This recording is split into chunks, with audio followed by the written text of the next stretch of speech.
Hello, Westford. Selectmen approve a single tax rate for a current fiscal year. Westford CAT and community access stations are on edge over a proposed FCC policy change. The bells rang this week in honor of Armistice Day. I'm Chris Steinhauser, a Westford CAT volunteer, and it's time for Westford CAT News.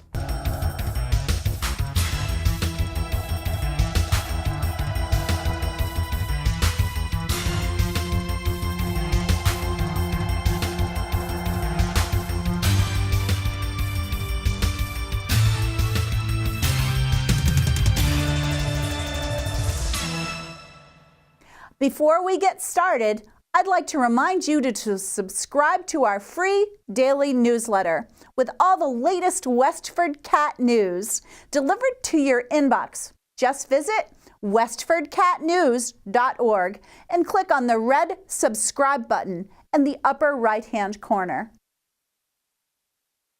Selectmen approved a single property tax rate for the current fiscal year of $16.56 per $1,000 of valuation, and did away with the small commercial tax exemption for valuations of under $1 million. The fiscal year ends June 30th.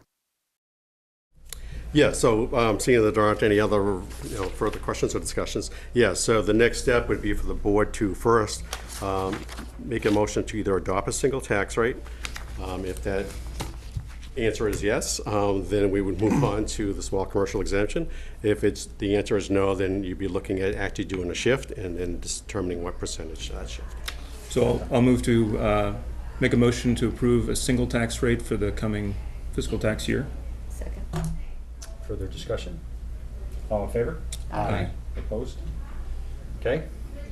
I'll Go ahead.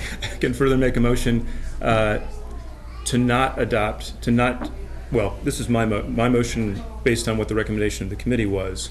I would make the motion not to adopt the small commercial exemption in the coming fiscal tax year.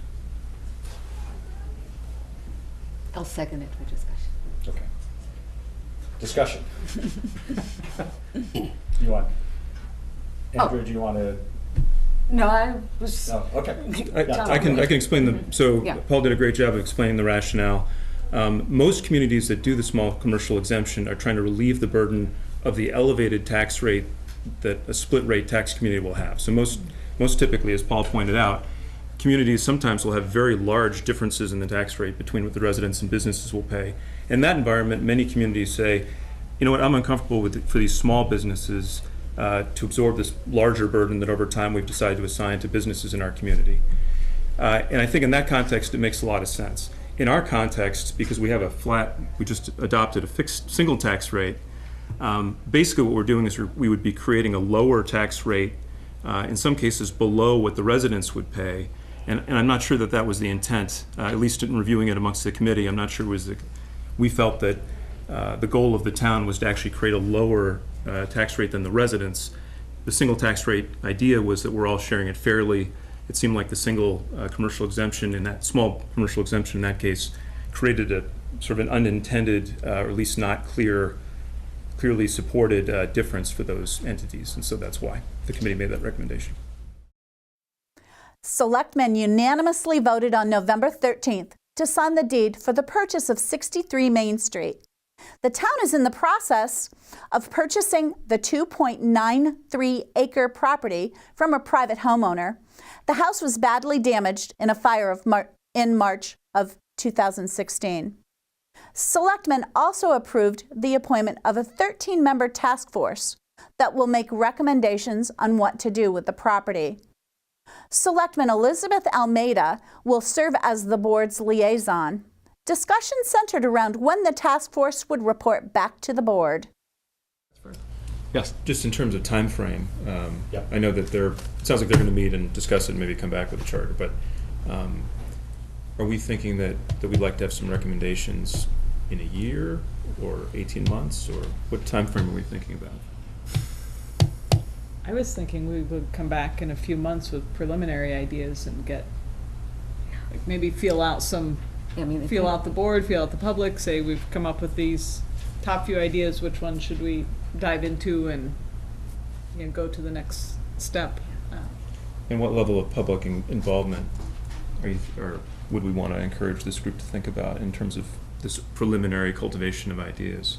It seems like there's going to be a lot of strong feelings in the community, so I wonder if, the reason I was thinking you might need a little more time is if you had obviously public preliminary meetings. meetings, but then a couple public session type meetings. In any case, I guess we can leave that with the committee. But Watch the entire Board of Selectmen's meeting at WestfordCAT.org.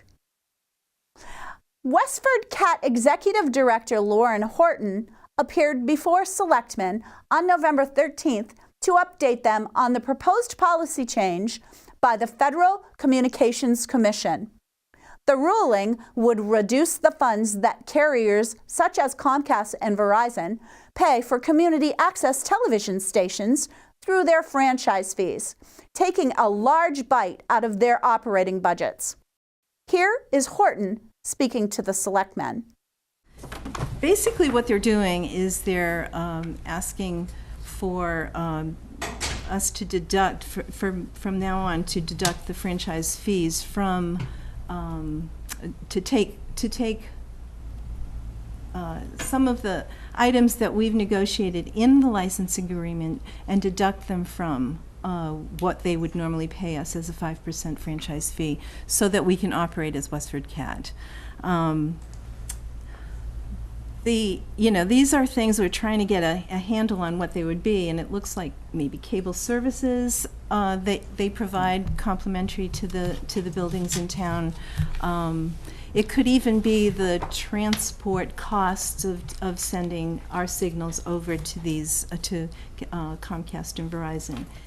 Comcast has also changed its accounting methods so that they sell everything in triple play and double play, and they've reduced the percentage of what cable is on those on that package. So I've noticed, this year, and I'm very good about my budget, I've noticed a $25,000 deficit in my budget this year.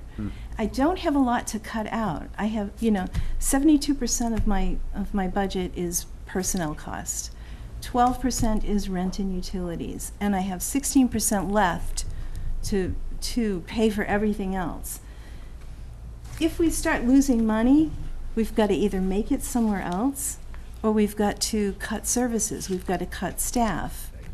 So right now is that there's a comment period for this ruling. From now until tomorrow, right before midnight, you can submit a comment. And right now, as of today, 22 people from Westford put a comment into the FCC website in support of public access and to oppose this ruling.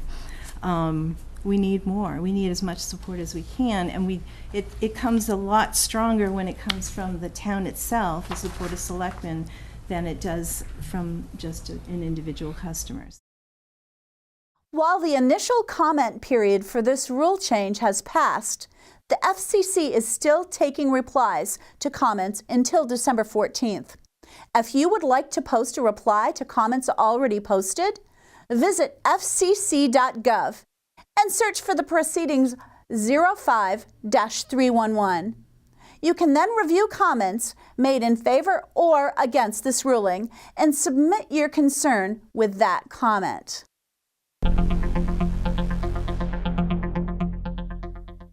And now for our feature of the week.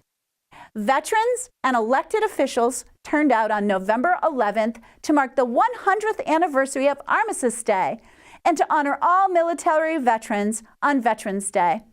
Bells rang at 11 a.m., just as they did a century ago, to signal the end of World War I.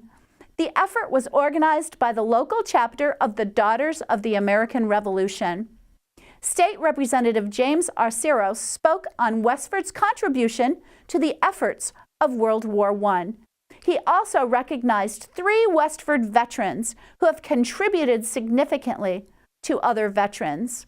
They include retired Navy Chief Jason Main, a 1991 graduate of Westford Academy, who, after the death of a personal friend and fellow shipmate, formed a charitable organization's Friends Never Forget to sponsor the children of fallen comrades to a camp of their choice.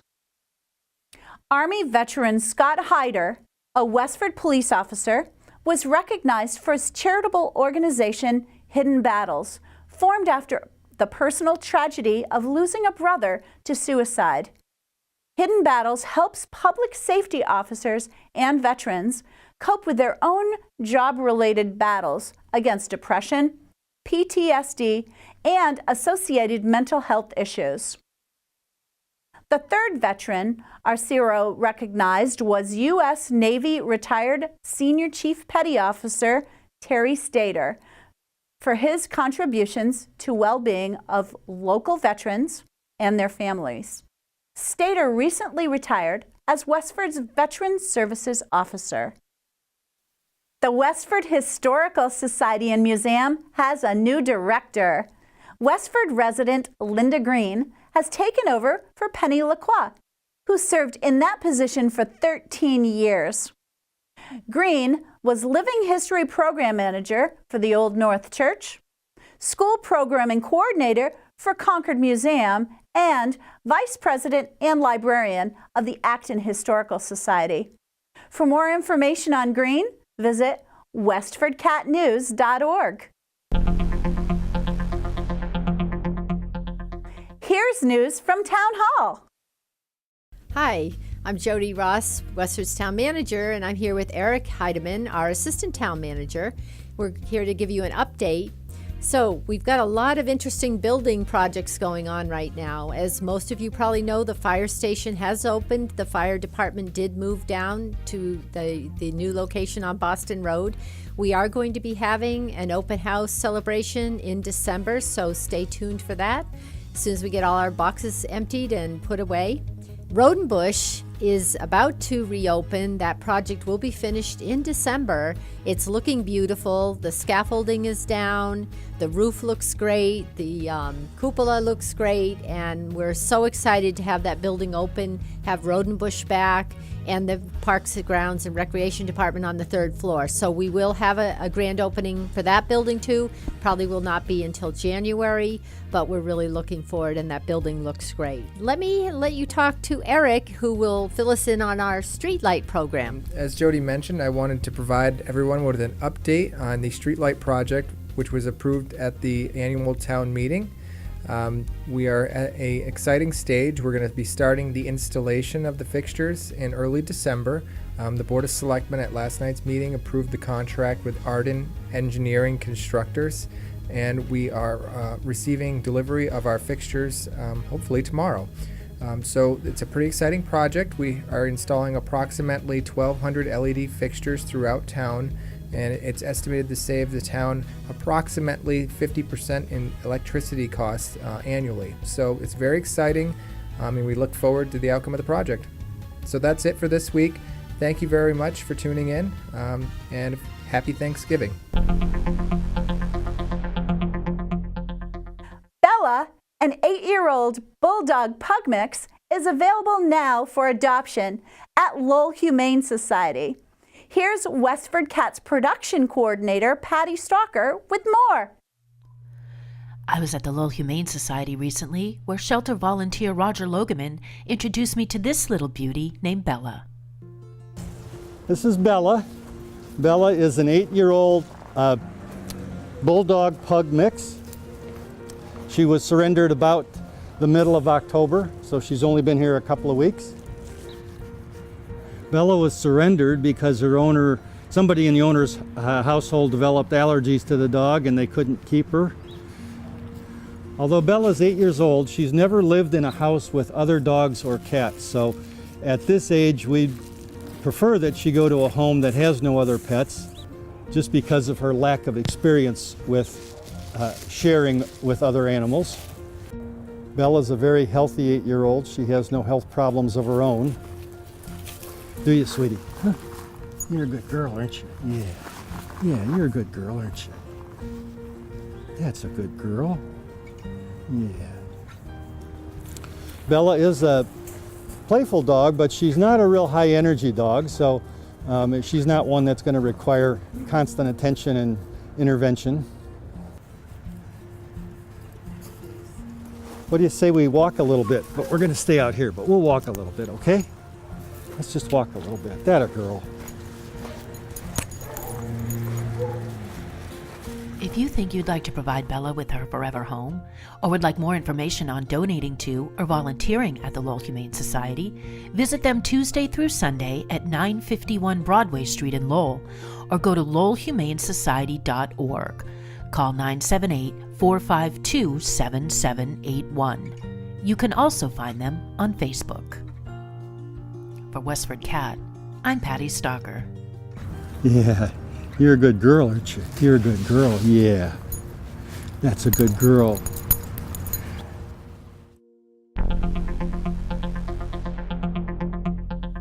With Thanksgiving just a few days away, holiday travelers are watching the weather. Here's what weather.com is forecasting.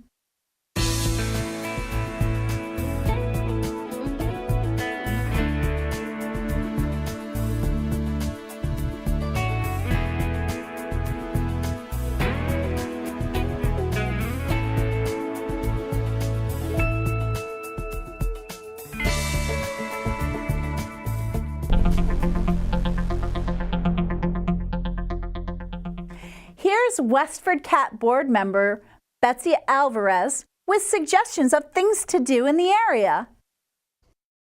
Thanks, Chris. The Jazz Punishers will be playing at the Parish Center for the Arts on Saturday, December 1st at 7:30 p.m. The group performs a blend of classic jazz standards from John Coltrane to Ella Fitzgerald. Tickets are $20 for PCA members and seniors, $22 for non-members, and $5 for teens. And you can bring your own refreshments. To make a purchase, visit westford.org/PCA. The Lowell Humane Society will be offering photos with Santa on Saturday, December 1st and Sunday, December 2nd from 11 a.m. to 3 p.m. Get your pet's digital holiday portrait with or without Santa for $15 each. A link to your images will be emailed within 72 hours. All dogs must be on leash, and cats, rabbits, ferrets, and all other small animals must be in carriers. There is also a holiday bazaar offering gifts for pets and pet lovers. If your pet is skittish and needs a quieter photo session, email info@lowellhumanesociety.org to arrange a time. All proceeds benefit the Lowell Humane Society. The Cameron Senior Center is holding its third annual holiday boutique from Monday, November 26th to December 1st. From 9 a.m. to 3 p.m., shoppers will find a variety of china, crystal supplies for entertaining and serving, table linens, unusual and hard-to-find gifts, enchanting holiday decorations, fine jewelry, and more. The event is sponsored by Friends of the Cameron Senior Center. All proceeds benefit the Cameron Senior Center. For more information, call 978-692-5523. I am Betsy Alvarez, a Westford CAT board member. Back to you, Chris. That's it for now, Westford. We leave you with images of an art exhibit at the Parish Center for the Arts entitled Dialogues with Nature, Returning to Our Roots by Judith Stein and Rosie A. Dean Moser.